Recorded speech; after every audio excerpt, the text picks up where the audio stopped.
and Morty. Hi everyone, it's me, and today, oh no, Rick and Morty, what have you done? Let's get started. After an insane few months to start off 2020, I gotta say, it is such a relief to have Rick and Morty back. Just something to provide a little bit of escapism, you know? Like, every day of 2020 seems to give us something new to worry about. First, there was the super virus, then the US government basically confirmed that aliens are real with declassified footage of UFOs, and if all of that wasn't enough, now we're hearing about these Asian giant hornets, massive insects that like to decapitate entire beehives and kill dozens of people a year. So will you excuse me for a bit while I both change and hornet-proof my pants? Viruses, aliens, evil bees. Like I said, that is a lot to worry about. And you see, that's why Rick and Morty is so great. It's a show that is so far removed from reality that I can just sit and let those worries go and watch wacky sci-fi adventures about super viruses destroying the planet. And yeah, and it's fictional, so we can be like, okay. And invading alien species and human-sized wasps. Oh my god, our whole reality is a Rick and Morty episode! Am I on the train? Am I on the story train? Hello Internet, welcome to Film Theory. Hello Internet, welcome to Film Theory. Hello. The show that tells its passengers all aboard Matt Pat's crazy train. First stop, Over-Analysis Junction. So Rick and Morty is back, which means that I'm coming back with some quick explainer theories on the episodes that merit a closer look. And boy oh boy, was the season 4 second half premiere titled Never Ricking Morty one that needed a bit more explanation.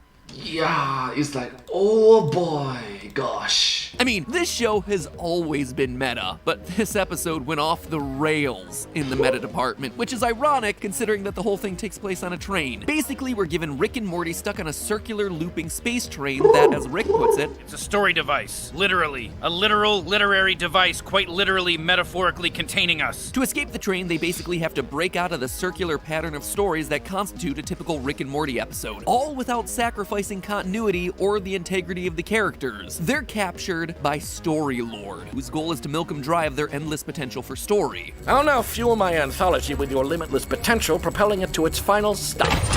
Beyond the fifth wall. In order to defeat Story Lord, Rick has to resort to prayer, something that the characters Rick and Morty would never do, causing the train to come to a screeching halt. Because the turn to religion makes the characters much less popular and much less relatable, it breaks Story Lord's machine and they escape, only to then realize that the entire story train was a toy, something that Morty bought at the Citadel gift shop. The story train, available now on the Citadel of Ricks. Just buy it. The episode ends with Rick praising Morty for buying merchandise, which he says is the most important thing. It's a fun episode, but boy does it start to get complicated. So what does it all mean? What is canon? What is not canon? Unsurprisingly, the episode is a metaphor for the difficult, cyclical nature of writing the show Rick and Morty.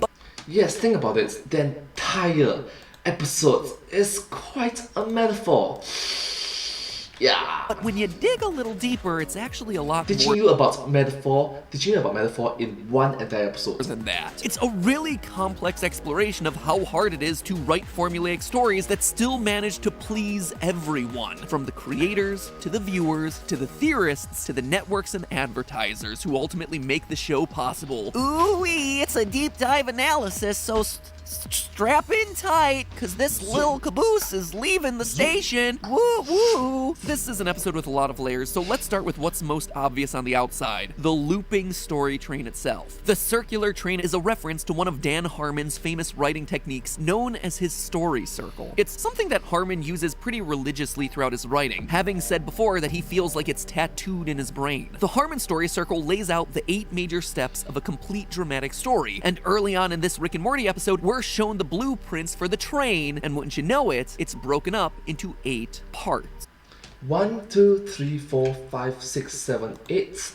1, 2, 3, 4, 5, 6, 7, 8. 1, 2, 3, 4, 5, 6, 7, 8. It never go to 9, it never go to 0. As Rick lays out his escape plan, he even points out how the specific beats of this episode are going to align to certain segments of the train. I'll have to rig us a couple of spacesuits that start failing around here, so we could pay a heavy price for re-entering at this threshold. It's steps 3 through 6 of the Harmon story circle. The characters get into an unfamiliar situation, they adapt to it, they get what they want, but they pay a heavy price. price. Now, that kind of formula, from a writing standpoint, can be a bit of a double-edged sword. On the plus side, it becomes pretty darn clear when you've got all the elements that you need to create a solid, coherent episode, but if the formula becomes something you absolutely have to follow every single time, you burn out your writers. Yes, at some point in time, if the formula works, but it's weighing down your creativity, it's weighing down everything else, the good thing becomes a bad thing.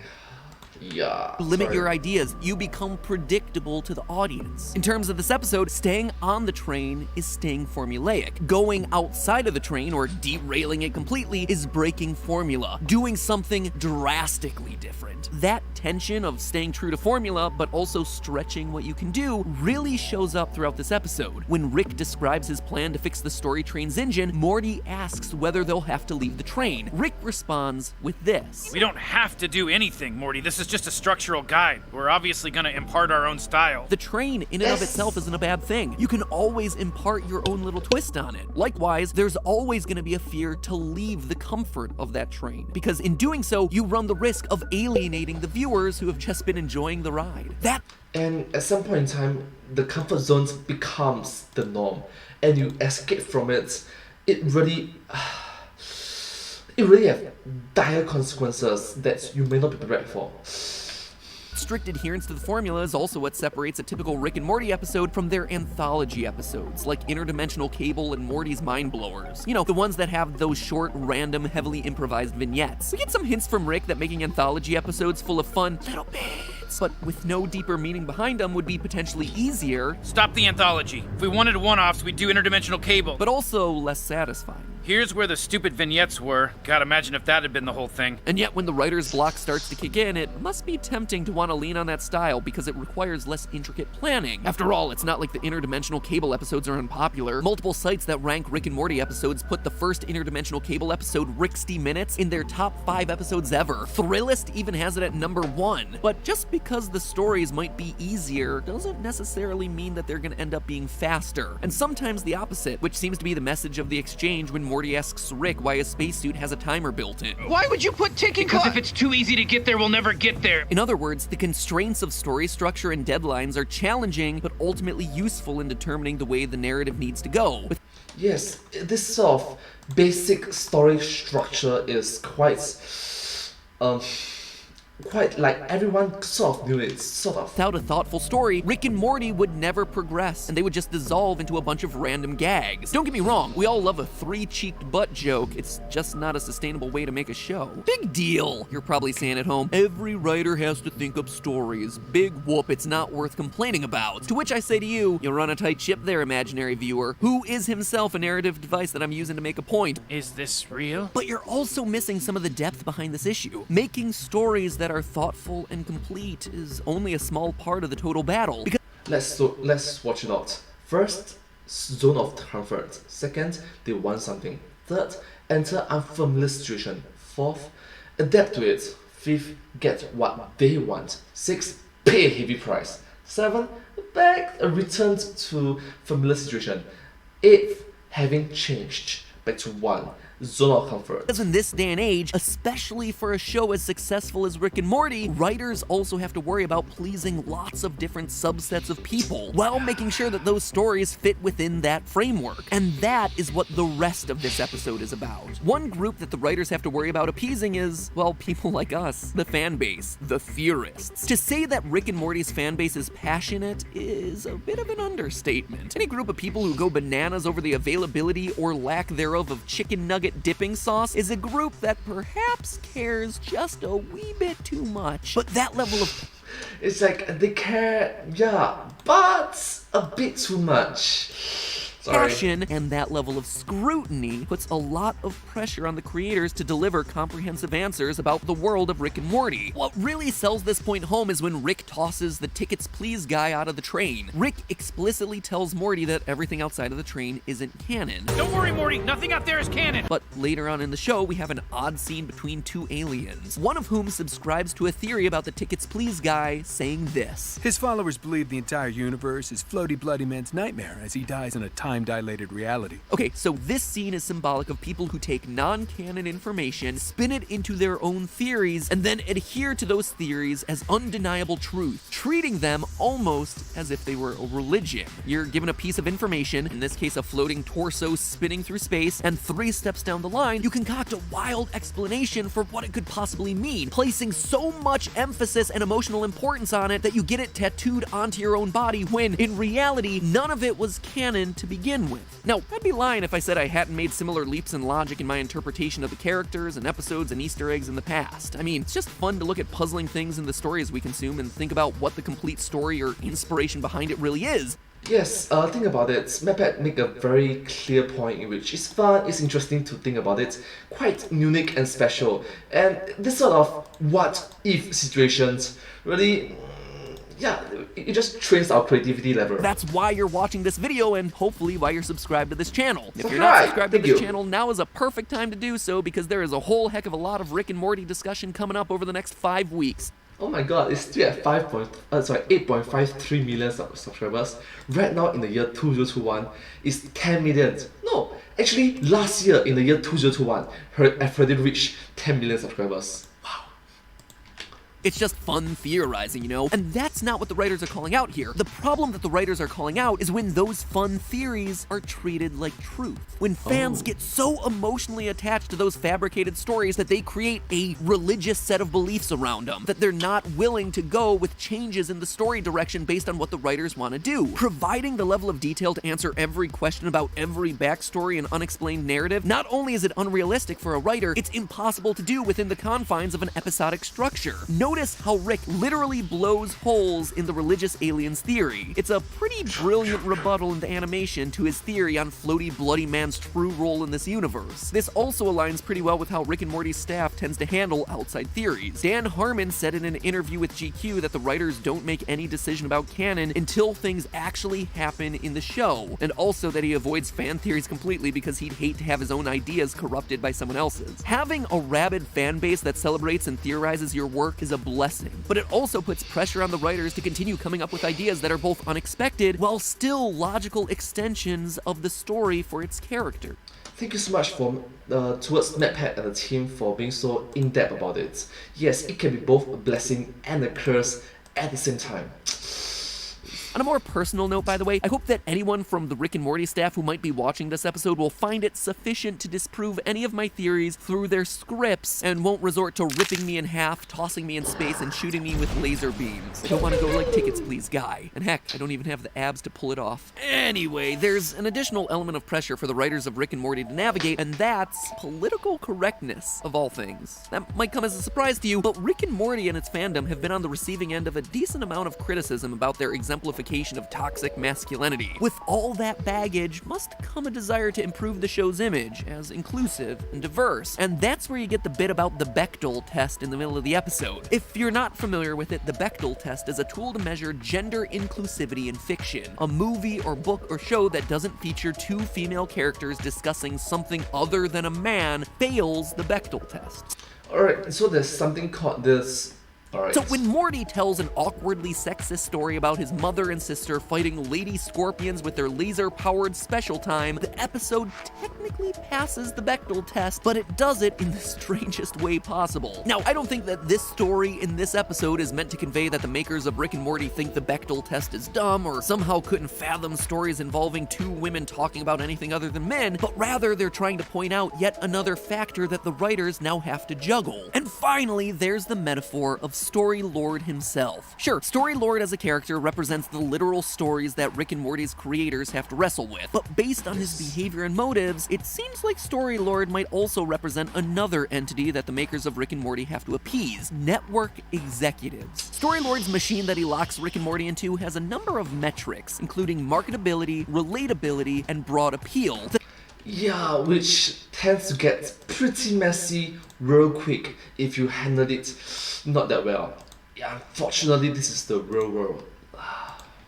that he then attempts to maximize by stealing stories from Rick and Morty that tap into their limitless potential, to take them beyond the fifth wall. It's not hard to see this as an analogy for a network or movie studio that wants to take a successful property and milk it dry until there's nothing left to extract. It all culminates with Storylord menacingly asking if Rick and Morty want to see how their story ends, but this isn't some cheeky call out to how Rick and Morty is actually gonna end. It's a scene featuring a showdown between an army of Meeseeks, spear-wielding Rick clones and Gazorpazorps led by evil Morty and a Palpatine-esque Mr. Poopy Butthole against Rick and Morty, and it ends with the literal Deus Ex Machina of Jesus Christ coming in to save the day. It's not so much that this is how Rick and Morty will end, but more that the makers of the show fear that it'll end this way if they lose creative control over their process.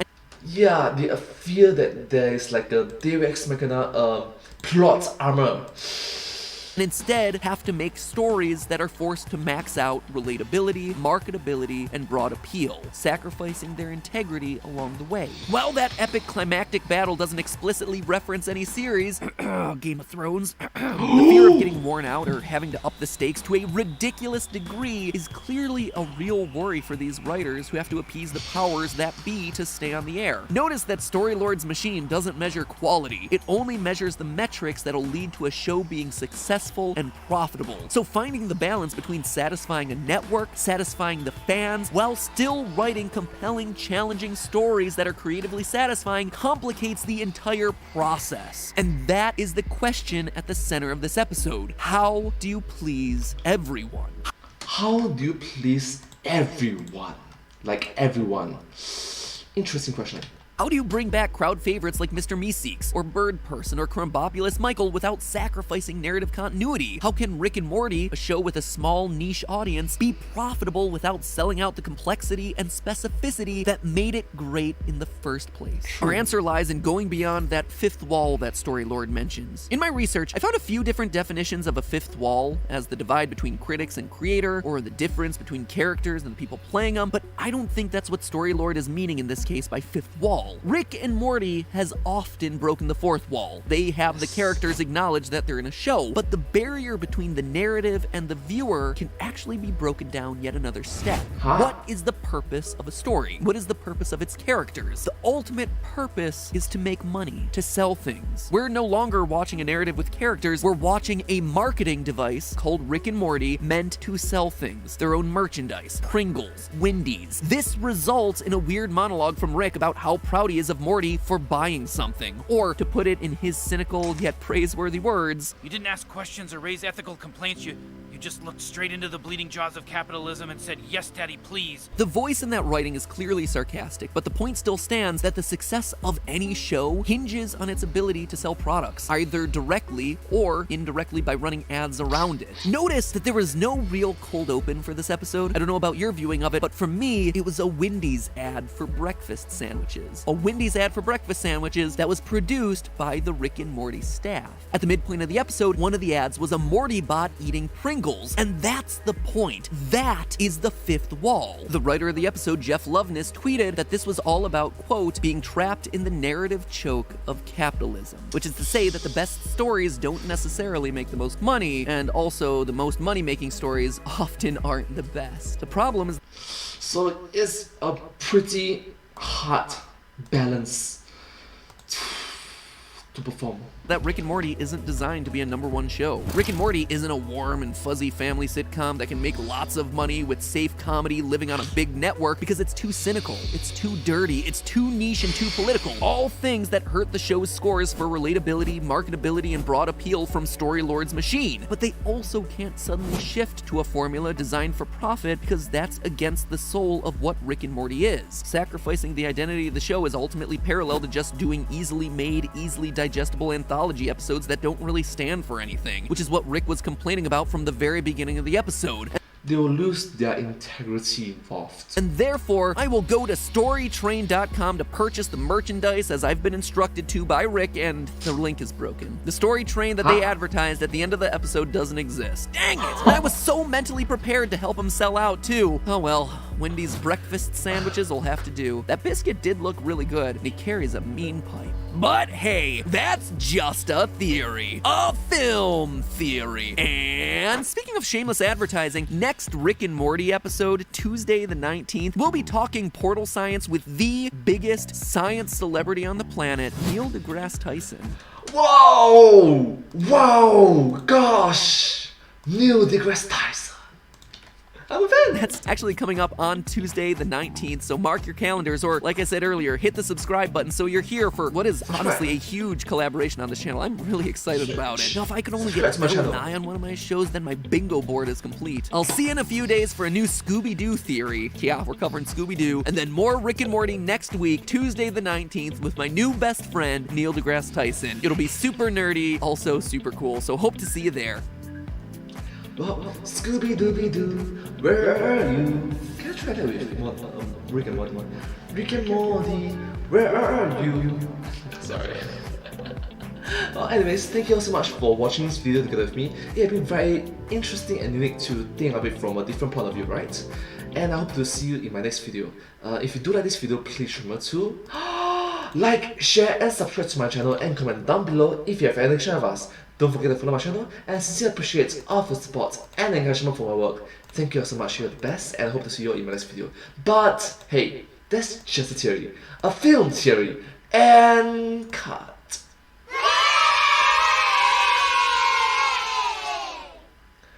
And I hope to see you all in my next video. Bye bye! Thank you so much, subscribe to my channel.